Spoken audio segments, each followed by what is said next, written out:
Welcome to Planetary Allegory with Astrological Divination. Today's story, Prophecy of the Seventh Seal, the Seventh Seal's Sentinel.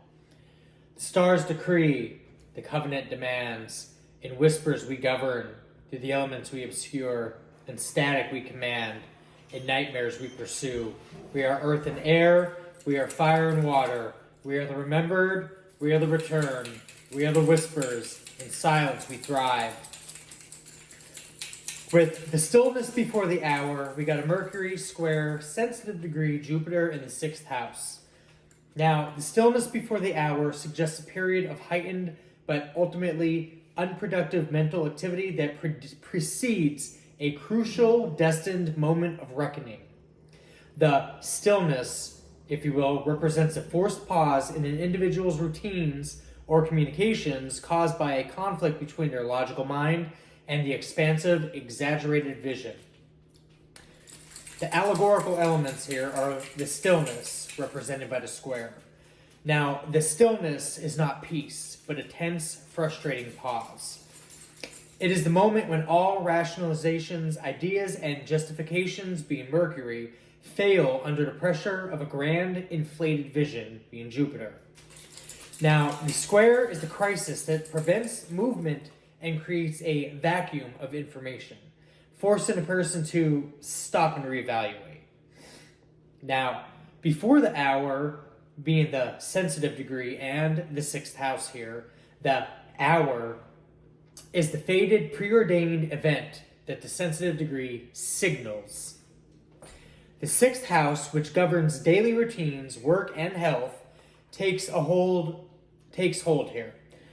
The individual's daily life, which is a key part of their mental framework, is disrupted, bringing everything to a grinding halt. Now, the problematic expansion comes in with Mercury squaring Jupiter. Now, the square between Mercury and Jupiter creates a conflict between reason and belief. It leads to overthinking, miscommunication, and a tendency to exaggerate or overlook important details. A person with this aspect might create an unmanageable to-do list, being the 6th house, overcommit, or become overwhelmed by their own scattered ideas. Now, this can lead to a crisis of overthinking. Now, the prophecy here warns of a time when the individual's mental activity, usually a source of productivity and strategy, being the 6th house, becomes a source of paralysis. Now, the storm of thoughts here, with a storm brewing, instead of the clear guidance they seek, the individual is met with a storm of overamplified ideas and justifications that lead to confusion rather than clarity. This mental noise makes it impossible to focus on the practical work that really needs to be done. This only creates a magnified mess. Now, Jupiter's energy magnifies the mental chatter here, and Mercury struggles to find a path through the noise. So it's a very, it's an all over the place energy. It's somebody that can't focus, has no singular path, and is just kind of scatterbrained and all over the place. Now, this is the moment of stillness, if you will, when a person is so overwhelmed by the sheer volume of their own thoughts that they are incapable of action. This is where the reckoning in the mundane comes in. Now, the 6th house is about daily life and service. The sensitive degree suggests a fateful moment of reckoning is coming that will reveal the consequences of disordered or exaggerated approach to one's routines. This leads to the house of habits. Now, the individual's habits and routines are tested and found wanting. It's kind of like a drug addict needing their fix. They need more, or a sex addict needing more. It's just a never-ending void, a black hole, if you will.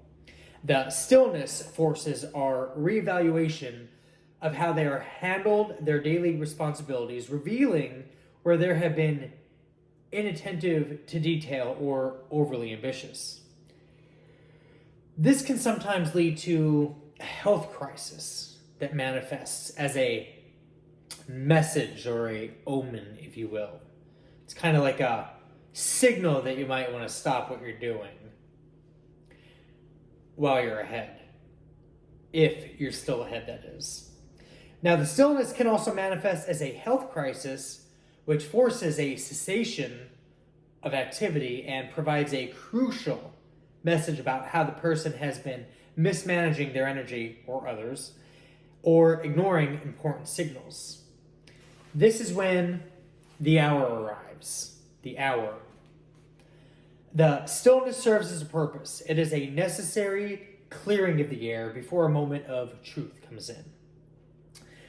Now, this comes in as a verdict. It's kind of like when you're going through court and then a grand jury absorbs all the information provided and they deliver a verdict. Guilty, not guilty.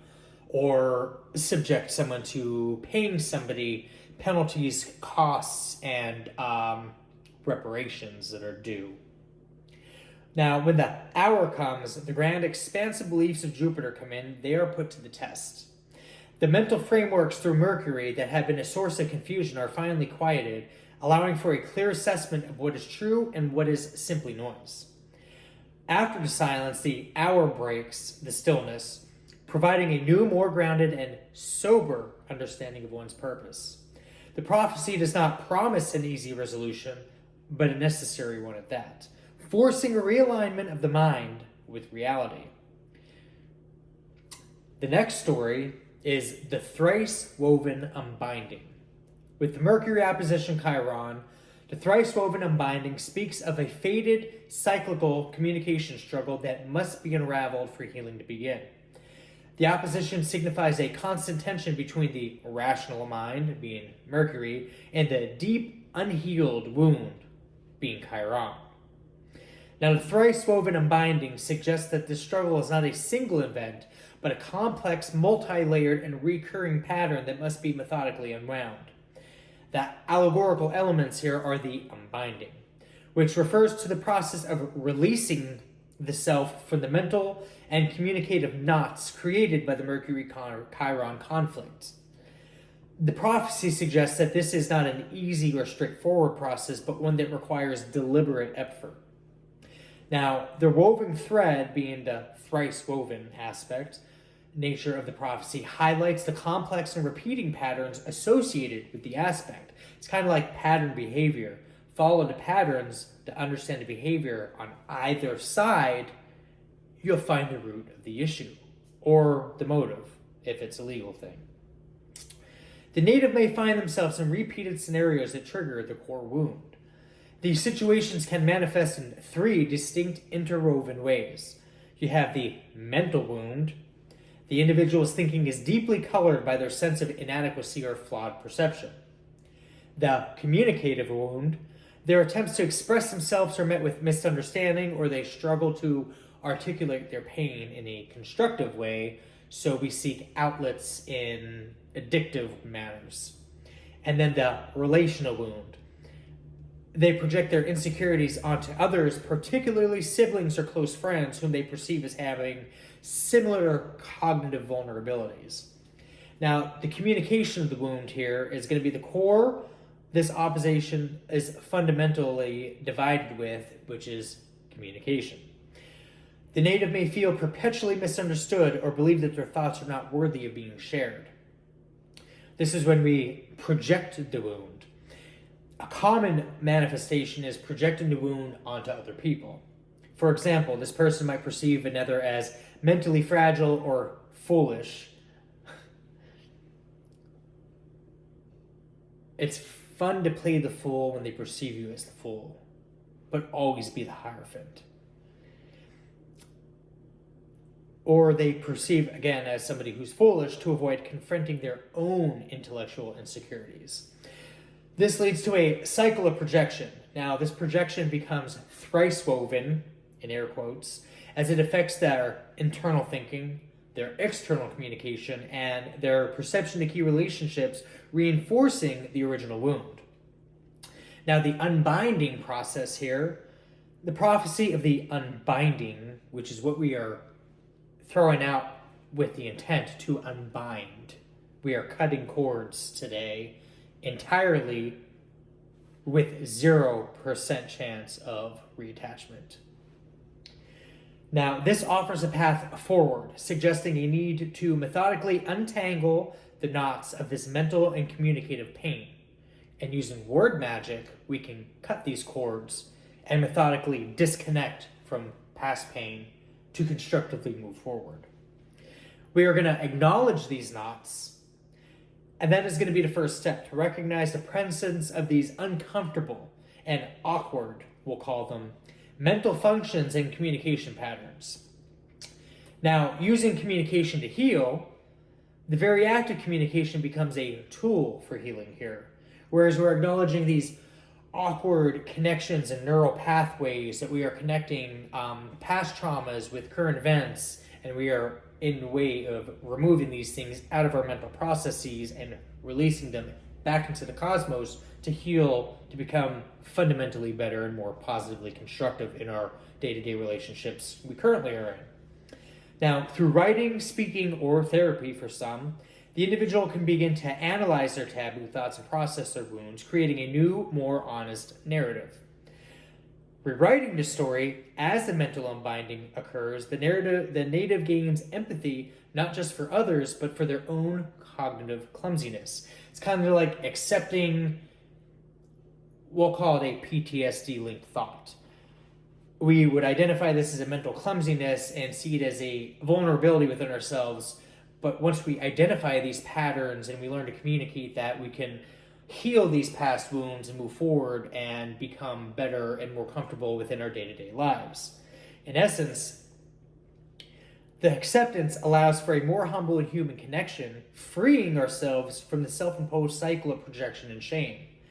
In essence, the thrice-woven unbinding is a prophecy about the destined work of unraveling these knots of a Mercury-Chiron opposition. It suggests that by confronting the pain in our mind, our words, and our relationships, the individual can finally free themselves from the cyclical patterns of misunderstandings and discover a deeper, more authentic truth in their communication. We've got Mercury sitting in Libra right now, and I'm going to describe this through the lens of the seventh seal's Sentinal. I will be identifying myself as the Sentinal in this Libran position. This describes a messenger whose purpose is to prepare the world for a coming judgment by attempting to establish harmony and justice in the face of inevitable chaos. Mercury, being the planet of communication in the diplomatic and fair-minded sign of Libra, represents a final attempt to weigh and balance the deeds of humanity before a profound, world-altering silence descends. Now, the allegorical symbols here. The seventh seal. In the book of Revelations, the opening of the seventh seals preceded by silence in heaven for about a half an hour, the eye of the storm, and marks the beginning of the final trumpet's judgment. It represents a moment of cosmic suspension where all divine action pauses in anticipation of reckoning to come. It's like the SWAT team sitting outside of a residence, preparing to kick those fucking doors in. Boom! The silence before the storm. Now the Sentinel, the Mercury in Libra, which I am embodying in this message here, as the Sentinel of the seventh seal, Mercury in Libra is positioned as the final diplomat, the last voice of reason before the world falls silent. This messenger's purpose is to act as a bridge between conflicting parties, heaven and earth, using persuasion and elegant communication, if I don't say so myself, to achieve reconciliation. However, this task is an impossible one, as the judgment is preordained. FAFO. The scales of justice are going to come in, with Libra's scales representing the relentless need to weigh and measure all sides of a situation. Mine, theirs, his, hers, the truth, everyone, all involved. That's going to all go into pot and brew. The Sentinel, guided by Mercury's intellectual ability and acuity, meticulously attempts to balance the forces of right and wrong, justice and injustice before the inevitable inevitable moment of reckoning. Now, interpreting this prophecy, if you can follow along, a call to peace. The prophecy suggests a time when the world receives a final urgent call for peace and diplomacy. The Mercury in Libra Sentinel, with its charm and logical grace, not to stroke my ego, tries to persuade conflicting factions to find common ground to resolve their differences before it is too late. Now, this effort, however, is going to be met with a deafening noise of unresolved grievances and irreconcilable differences due to leadership, egos, pride, and the need for domination. Is going to lead to a futility of communication. Now, the Sentinel's message here is of harmony and ultimately ending up fruitless. As the finality of the Seven Seals judgment cannot be negotiated, as left on deaf ears. The Mercury in Libra energy, which naturally avoids confrontation due to its awareness of power, is forced to confront the truth it cannot compromise with. The messenger's words become swallowed by the impending silence, highlighting the failure of diplomacy in the face of absolute justice. Bearing witness to injustice, in its failure to avert the catastrophe, the Sentinel bears witness to the final, necessary judgment. The diplomatic mind of Mercury in Libra, which seeks to understand all perspectives, is forced to watch as the scales tip decisively towards divine retribution, which is going to be the harvest of this season. The experience offers a sobering lesson that some imbalances cannot be mended by mortal words alone. I'm sorry is a little bit too late sometimes. Now, this is where we're going to be the last story told. Usually this takes place in mortal terms in a courtroom, a court of law, in front of a grand jury of your peers. Before the silence in heaven falls, the Sentinel, as a communicator and storyteller, gathers the narratives of those on all sides of the conflict, presenting your narrative to the judge and your side of the issue. The Mercury in Libra, the messenger, in its final moments of relevance, memorializes the reasons for the coming judgment, creating a record for a new world that may one day emerge. It's like something so abstractly obscure happening to somebody that is not very common that legally would set new precedences, frameworks, and create new laws, if you will. Now, the prophecy concludes with the understanding that the messenger's ultimate role was not to prevent the end, but to provide a testament to what transpired before it. I've got the number of Mercury 22 coming through as the 22nd angel of the Shem HaMepharash, which is Lealiel, meaning God's right hand. This angel offers good fortune, recognition, fame, and success in business. This angel specifically protects against manipulation, profiteers, and rivalry. Its other abilities can bring calmness, a feeling of safety, improved concentration, and aids in diplomacy and leadership. Now, this angel is linked to... what the hell is it? I forgot to write it down. But the psalm reads, "The Lord is your keeper. The Lord is the shade at your right hand." King James Version. "The Lord is your keeper. The Lord is your shade on your right hand." The English Standard Version. "The Lord watches over you. The Lord is your shade at your right hand." New International Version. This verse provides reassurance to the psalmist, who is likely on a dangerous journey, by stating that God is a constant and reliable guardian, offering protection as one might find in the shade on a hot day, especially when those on the opposition are trying to deem said person as a Satanist, when in fact it is quite literally the opposite way around. I've got Psalms 52 coming through. Psalms 52 is a psalm written by David known as a contemplation, or a reflection, on the wicked actions of Dog the Edomite. The psalm describes Dog's boastful, evil, his sharp, deceitful tongue, and his love for falsehood rather than truth. David contrasts this with the righteous, who, like an olive tree, flourishing in God's house, trust in God's unfailing love, and will see the wicked brought to ruin. This is like somebody who likes to file fraudulent police reports, even though the person they're filing against has active and organic material evidence to devalidate that person. But sometimes some people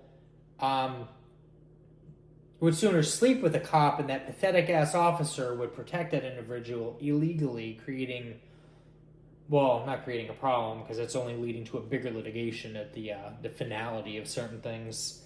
I have Psalm 22 coming through. It's a psalm of lament that begins with a cry of abandonment but concludes with the prophecy of deliverance and universal praise.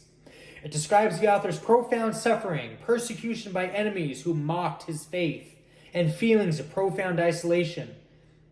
The psalm is significant in the New Testament, as the gospel account shows its opening line, my God, why have you forsaken me?" being spoken by Jesus on the cross, and the other verses describe circumstances that appear to be prophetic of his crucifixion, such as the division of his garments and the piercing of his hands and feet. It's like isolating somebody, trying to profit or for personal gain, and subjecting that person to communal, collective harassment and beratement to subject them to harm and torment for your own personal agenda. That's all I have for you guys today. Hopefully you found it entertaining. I'll see you in the next one.